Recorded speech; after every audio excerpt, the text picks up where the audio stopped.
Aujourd'hui, on a un client qui nous a ramené une belle merde encore, mes chers usineurs. Aujourd'hui, on se retrouve pour la fabrication d'un axe au modèle. Deux dernières vidéos sur l'attache Caterpillar et le Diabolo décorceuse ont pratiquement dépassé les 3000 gemmes. Franchement, ça m'épate. Je vais te laisser prendre 5 secondes pour liker et t'abonner et surtout lâcher un petit commentaire, ça fait plaisir. Allez, on passe dans le vif du sujet. Donc avant de tourner l'axe, il faut que je sache la dureté du matériau. Donc je vais prendre mon duromètre à billes et on va tester tout ça. Donc voilà comment ça se présente, c'est très simple. Il y a un petit téton qui va venir frapper la ferraille directement.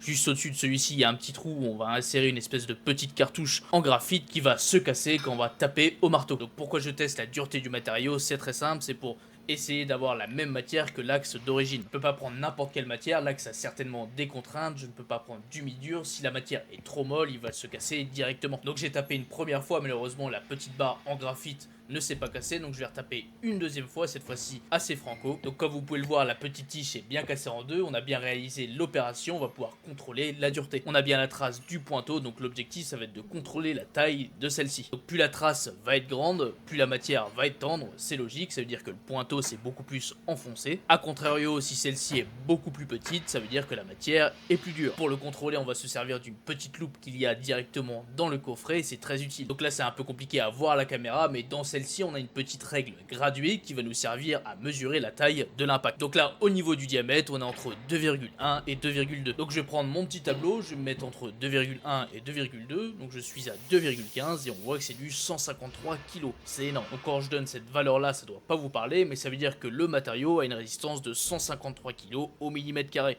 Donc ça commence à être de la bonne ferraille. Malheureusement, je vais pas avoir un matériau en équivalent, donc je vais prendre du DFO 110, ça suffira largement. Je vais venir directement couper le rond de matière avec une meule parce que l'éponge ne marchait plus, et comme on a une barre de 6 mètres, c'était impossible à porter. Donc là j'ai pas mis de lunettes, mais je vous le conseille pas. J'ai coupé ça complètement de travers et c'est beau la mécanique quand même. Heureusement que j'avais prévu un peu de gras, donc là on va se retrouver sur mon bon E3 mort et je vais venir dresser ma face. On va devoir enlever complètement le biais que j'ai fait pour pouvoir pointer correctement. On va prendre un outil à plaquette à 45 degrés, c'est idéal pour dresser les faces. Donc quand on a des matériaux assez raides comme ça, on doit pas tourner trop vite. Par exemple là je vais tourner à 400-500 tours maximum.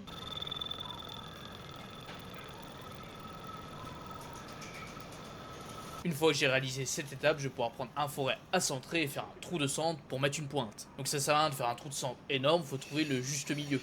Là en l'occurrence je vais en faire un assez conséquent car l'axe va être pas mal sorti des morts.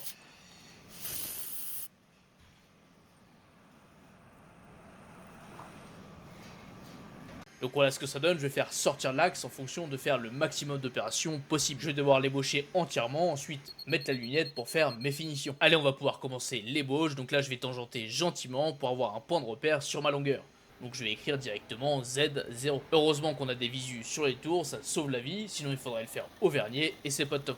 Même si c'est complètement faisable. Je vais faire exactement la même opération pour les X, donc je vais venir blanchir ma face et venir contrôler ma cote. Au pied à coulisses on trouve 54,3, donc c'est pareil, je vais venir sur mes X cette fois-ci, écrire 54,3. Donc là, comme je vous l'ai dit, c'est pour l'ébauche, les cotes ne sont pas très précises, je vais me rapprocher au plus possible de mes cotes, c'est-à-dire à 2 mm. Donc comme je vous ai déjà dit, je laisse toujours 1 ou 2 mm, moi en général je laisse 1 mm pour faire deux passes de finition identiques. Il est impératif pour la finition de partager ses passes équitablement. Par exemple, s'il vous reste 1 mm pour la finition et que vous voulez prendre deux passes, vous prendrez 2 fois 0,5 mm. Et si vous voulez le faire en deux passes, vous prendrez 3 fois 0,33. C'est logique. Allez, je vais attaquer mon ébauche, donc là on met pas mal d'avance, faut que le copeau y casse et je vous retrouve juste après.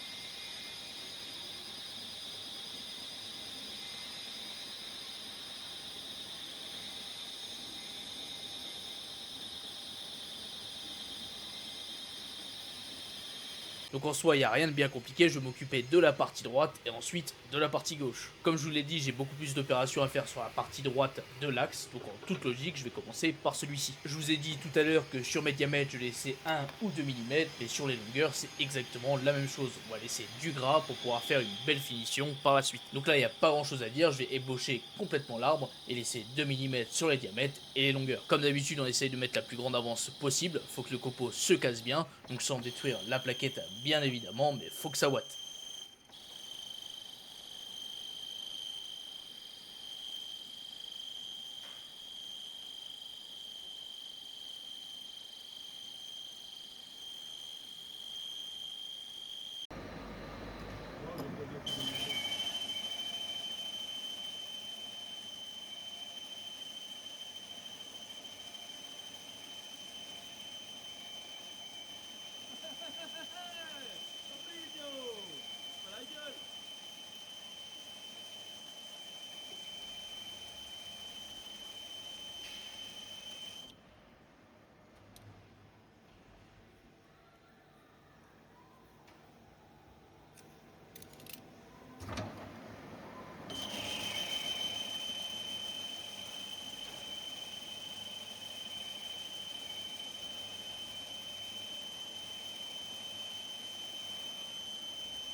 Donc j'en ai fini avec l'ébauche de la pièce, il va y avoir un petit changement de programme, j'aurais dû mettre la lunette pour retourner l'axe et faire la finition, mais je vais faire autrement. Je vais me faire une petite portée de mort sur 5 ou 6 mm pour pouvoir faire la finition directement sans retourner mon axe. Comme vous le savez, en usinage, on essaye de réaliser les pièces avec le moins d'opérations possible.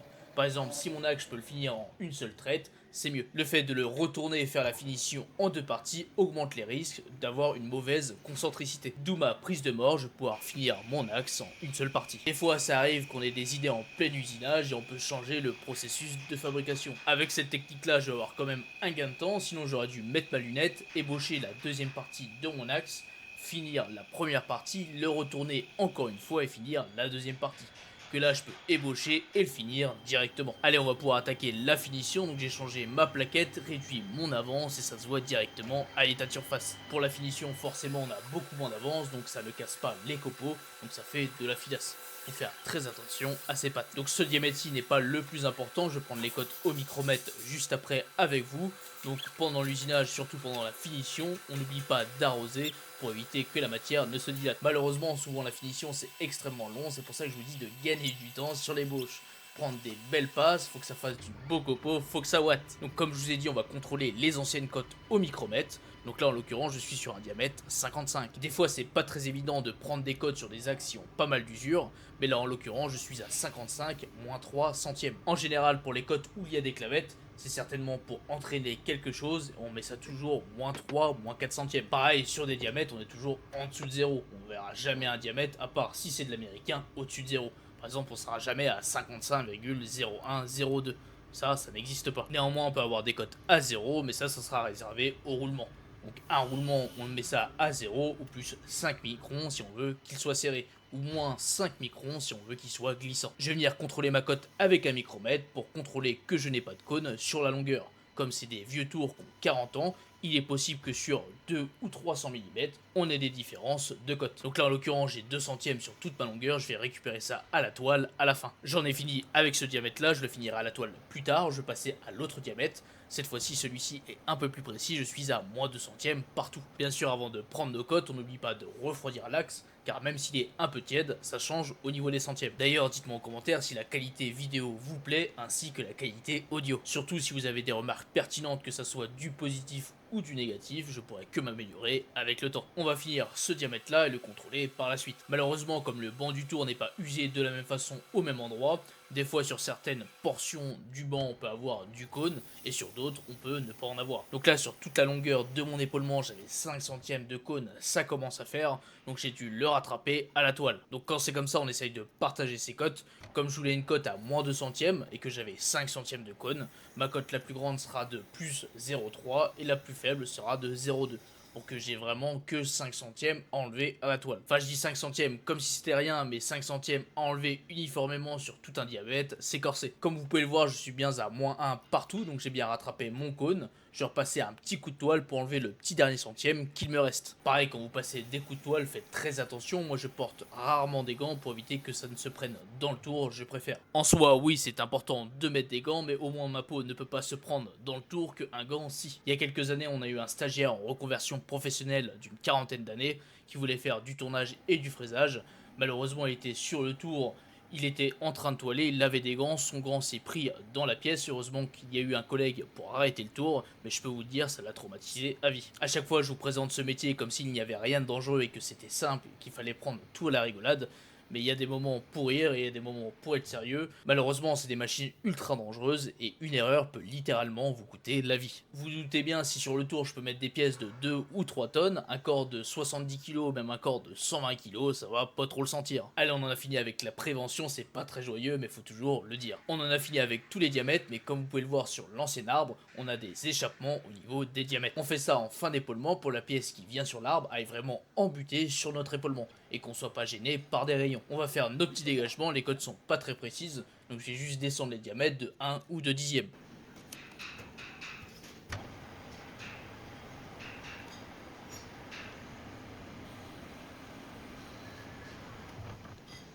Une fois mes dégagements finis, je vais pouvoir faire un chanfrein sur tous mes diamètres pour casser les angles et que ça fasse beaucoup plus propre. Pour ce côté-ci, il va me rester une petite rainure de circlips à faire, donc on a directement des plaquettes à la taille, donc ça c'est du normalisé, donc sur un bouquin on peut retrouver les cotes du diamètre intérieur des circlips, mais je vais faire ça directement avec une plaquette, c'est beau quand même. Le plus important dans un circlip, c'est la position qu'il a sur l'arbre. Par exemple, si on a des roulements de 30 mm, il faut bien que le circlips soit à 30. S'il est à 31, le roulement aura du jeu en latéral. Donc voilà ce que ça donne une fois l'axe complètement fini, c'est de toute beauté mes chers usineurs. Il va me rester à faire sauter la prise de mort que j'ai faite juste avant et faire un M12 en bout de l'arbre. Bien entendu, pour éviter de marquer les portées, je vais prendre une bague fendue en aluminium pour me serrer avec.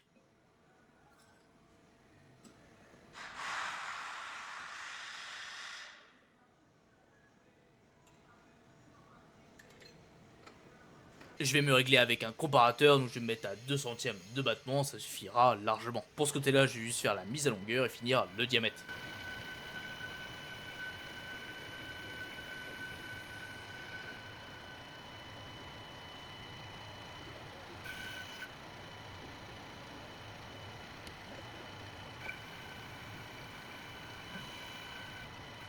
Pour la finition, je ne vais pas prendre un outil à 45 degrés, je vais prendre un outil adapté. Je vais retourner ma pièce et faire directement mon M12. D'ailleurs, dites-moi en commentaire, on perd ça combien pour faire du M12, on va voir les connaisseurs.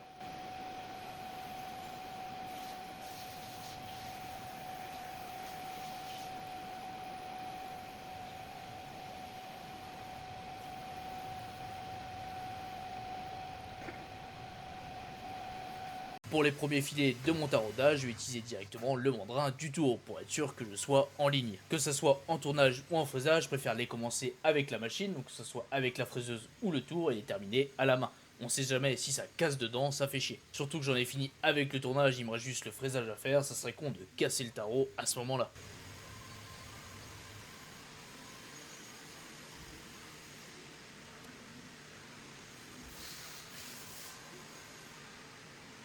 Allez, on va se retrouver sur ma fraiseuse, donc je vais avoir 3 clavetages à faire et quelques trous. Pareil, pour éviter de marquer l'arbre dans les taux, je vais avoir des petites cales en bronze. Donc je vais avoir la clavette qui est en bout et les 2 clavettes qu'il y a à côté des trous. Bien sûr, je vais mettre un coup de comparateur pour vérifier que je suis bien droit par rapport à ma machine, ça va de soi. J'aurais pu me mettre sur ma table directement avec les brides, mais je préfère me mettre dans un étau, comme ça je peux faire mes 3 clavettes directement. Comme celles-ci sont en ligne, c'est-à-dire sur la même ligne, ça m'arrange de pouvoir faire les 3 en même temps. Donc là, si j'ai 1 centième sur toute la longueur de mon axe en défaut, c'est pas dramatique. Sur des clavettes, c'est pas ça le plus important. Justement, quand je vais les usiner, j'ai l'habitude d'aller un peu plus profond que la cote théorique, justement pour éviter toutes les erreurs possibles. Comme mon arbre est pas mal sorti du côté droit, je vais mettre un petit vérin et une bride pour pouvoir le maintenir. Vous vous doutez bien, si j'allais usiner dans le vide comme ça, sans vérin et sans bride, ça l'aurait pas fait du tout.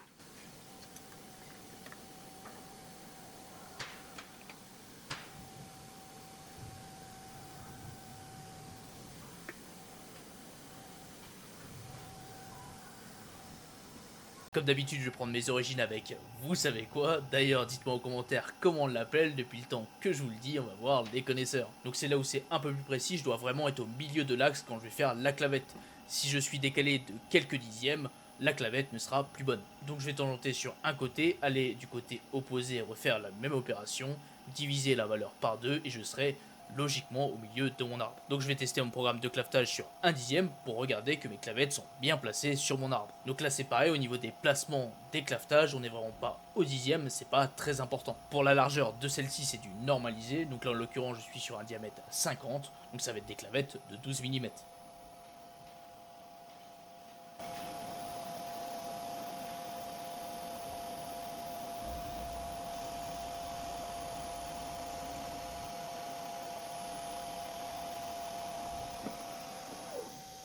Avant de relancer mon usinage, je vais vérifier quand même sur l'ancien arbre les placements des clavettes. Donc je vérifie au mètre pour vous dire que c'est vraiment pas précis. Donc là je suis bien placé, c'est sûr il ne faut pas 5 mm de différence, mais même si vous avez 2, 3, 4, 5 dixièmes, c'est pas dramatique. Je vais pouvoir lancer mon usinage, donc c'est simple, je vais prendre 2 mm de profondeur de passe, et en profondeur totale, je vais aller à moins 4,7 mm. Pour la profondeur, je ne la sors pas de nulle part, on a des tableaux normalisés en métrique, donc là, en l'occurrence, pour du 12 par 8, c'est 4,7 de profondeur. Mais comme je vous ai dit, ça c'est la cote théorique, je vais quand même aller 1 ou 2 dixièmes plus profond pour éviter toute erreur. Bien sûr, pour les bauches, je vais prendre une fraise un peu usée, et pour la finition par la suite, je vais prendre une fraise neuve. Allez, je vais terminer les bauches et je vous reprends juste après.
Pendant que la machine termine, je vais pouvoir m'occuper des clavettes. Donc ce qui est bien, c'est qu'on a des barres à clavettes. Je vais en couper directement des morceaux à la scie à ruban. Comme ça, il va juste me rester à faire les arrondis au tank. Donc là, faire les clavettes et filmer en même temps, c'était pas très simple. Mais vous avez compris, je vais devoir faire des rayons en bout de celle-ci. Pareil, c'est pas très précis. Même si la clavette fait 1 mm de moins qu'à l'origine, ça va pas changer la face du monde.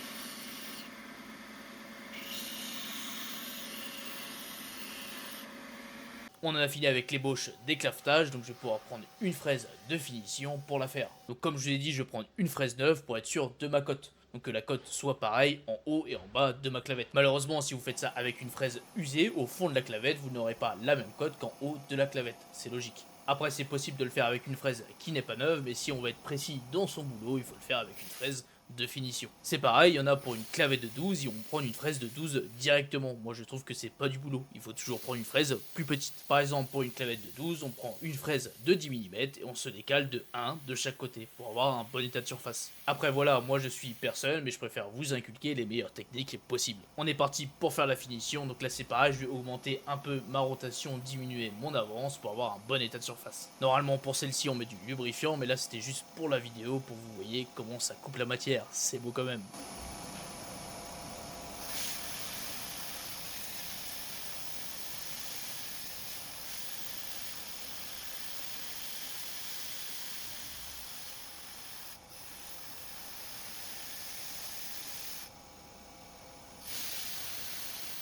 Je vais essayer mes clavettes, donc elles sont un peu trop fermes, donc je vais diminuer mon correcteur d'outils. Pour faire très simple, un correcteur d'outils, pour ceux qui connaissent pas, c'est pour dire à la machine quel est le diamètre de votre fraise. En l'occurrence, comme j'ai une fraise de 10 mm, je vais mettre dans mon correcteur 5, comme on travaille toujours au rayon.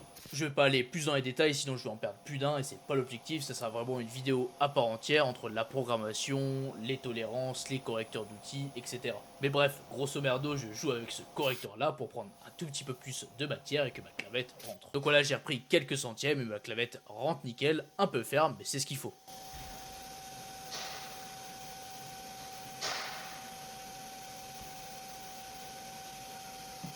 Donc voilà ce que ça donne une fois les deux clavettes terminées, l'état de surface est magnifique. Il va me rester une petite clavette à faire à gauche, donc je ne l'ai pas fait en même temps que les autres car celle-ci fait que 10 mm. Donc je prends une petite fraise de 8 mm, on va faire l'ébauche et la finition.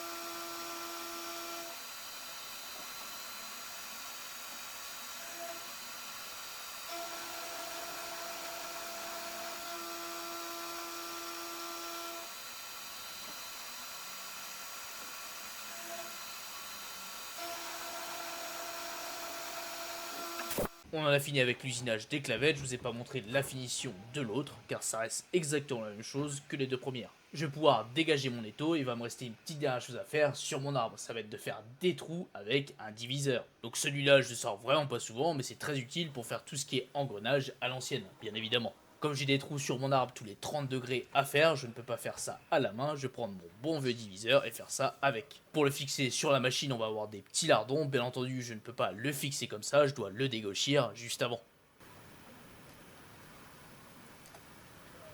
Donc comme je vous ai dit, je vais le dégauchir, donc je vais mettre mon axe directement dedans et il faut que je sois à 0 sur toute la longueur de celui-ci.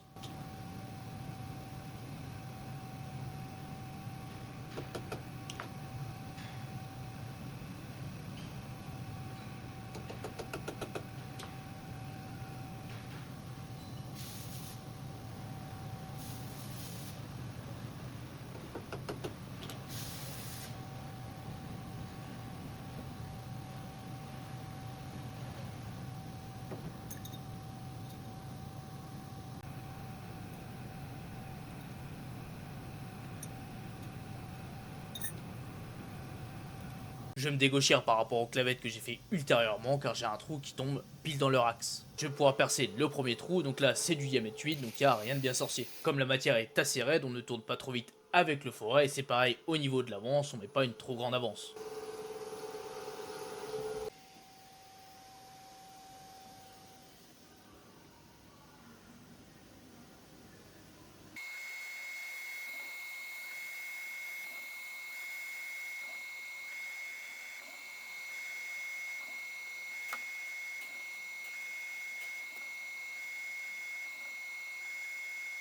J'en ai fini avec le premier trou, c'est beau quand même. Donc là, comme je vous ai dit, je vais devoir tourner mon axe de 30 degrés pour faire le deuxième. Vous allez me dire, mais comment tu vas savoir quand est-ce que tu as tourné de 30 degrés? Bah c'est simple, quand je vais faire 5 tours avec le diviseur, celui-ci va tourner de 30 degrés. Donc je vais le débrayer entre guillemets et faire 5 tours de manivelle. Donc, comme vous pouvez le voir, dès que je vais commencer à tourner la manivelle, l'axe va se tourner. Donc je vais réaliser 5 tours, le rebloquer et faire mon deuxième trou.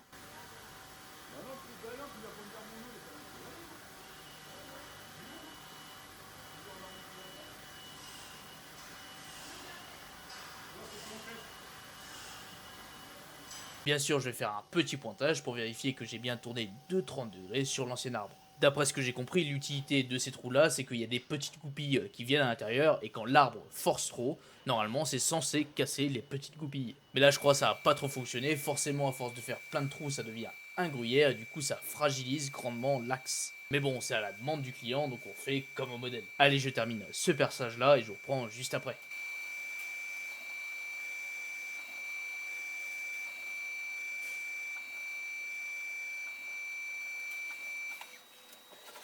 Donc là, ainsi de suite, je vais devoir faire 5 tours en arrière pour revenir au premier trou que j'ai fait, et refaire 5 tours pour refaire mes 30 degrés. Donc ça reste exactement la même manip pour les autres trous, je vais pas vous la refaire à chaque fois, mais ce qui est bien avec un diviseur, c'est que si on a un engrenage à faire, bah ça se fait super bien.